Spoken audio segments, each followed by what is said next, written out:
नमस्कार दोस्तों, मेरा नाम है विदेश कुमार और स्वागत है आप सभी का आंगन एकेडमी में।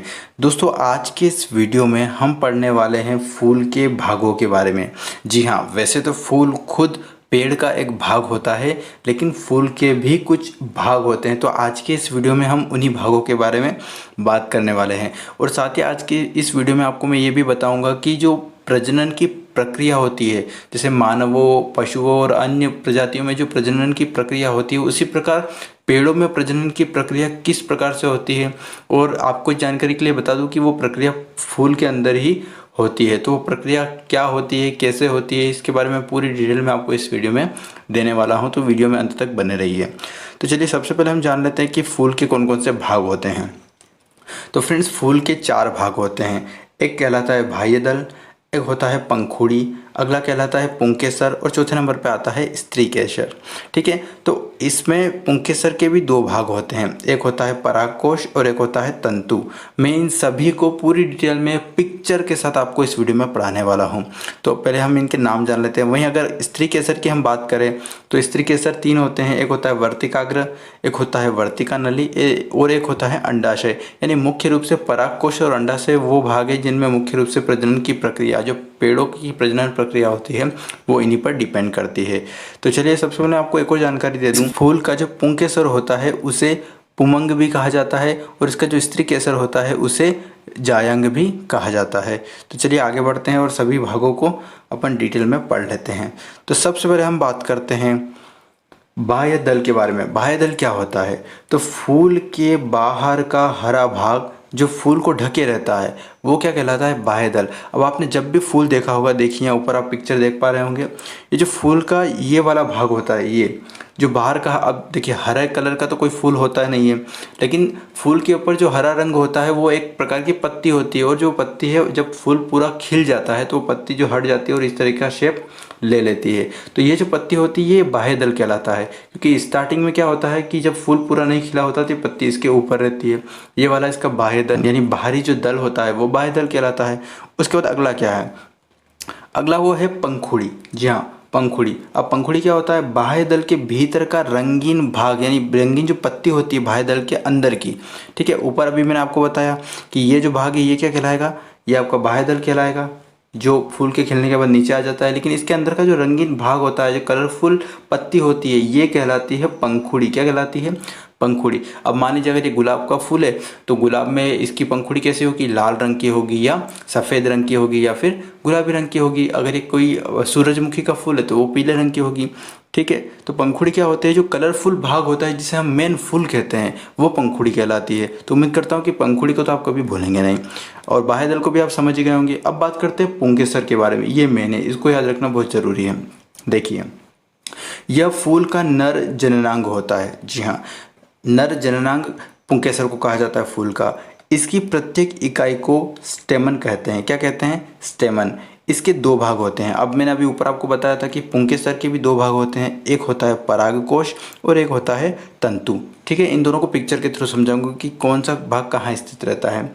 परागकोश में पराग कण होते हैं जो अंकुरित होकर नए युग्मक उत्पन्न करते हैं। यानी नए जो पौधे बनने की प्रक्रिया शुरू होती है, नए जो बीज बनने की प्रक्रिया शुरू होती है, वो इस पुंकेसर के द्वारा ही स्टार्ट की जाती है और उसका निर्माण स्त्रीकेसर में, अंडाशय में होता है। तो चलिए आगे पूरी प्रक्रिया को हम जानेंगे। अब देखिए ये क्या है? ये फूल के अंदरूनी हिस्से में स्थित रहते हैं, ये वाले जो भाग रहते हैं। तो इसको मैं इस पिक्चर में तो आपको नहीं समझा पाऊंगा, अगली पिक्चर में मैंने उसका अंदरूनी पिक्चर बनाया है, उसमें मैं आपको बताऊंगा। उससे पहले हम देख लेते हैं कि स्त्रीकेसर क्या होता है।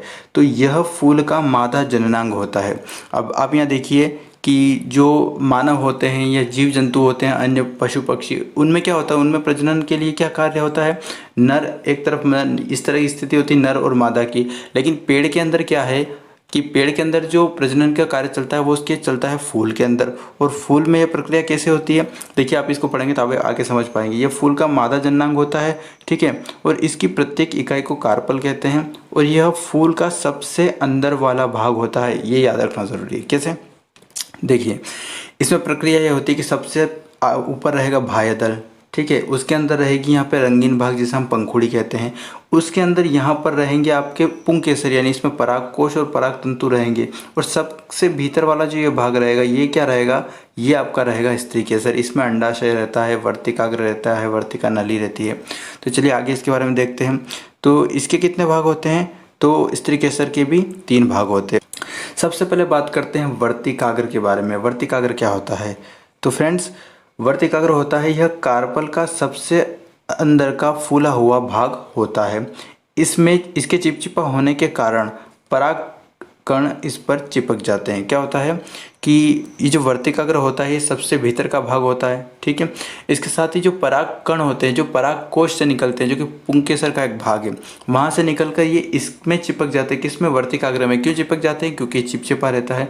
और वर्तिकाग्र से वो पहुँचते हैं वर्तिका नली में, वर्तिका नली के द्वारा वो पहुँचते हैं अंडाशय में, और यहाँ फर्टिलाइजेशन का काम होता है। तो चलिए आगे इसको भी हम देखते हैं।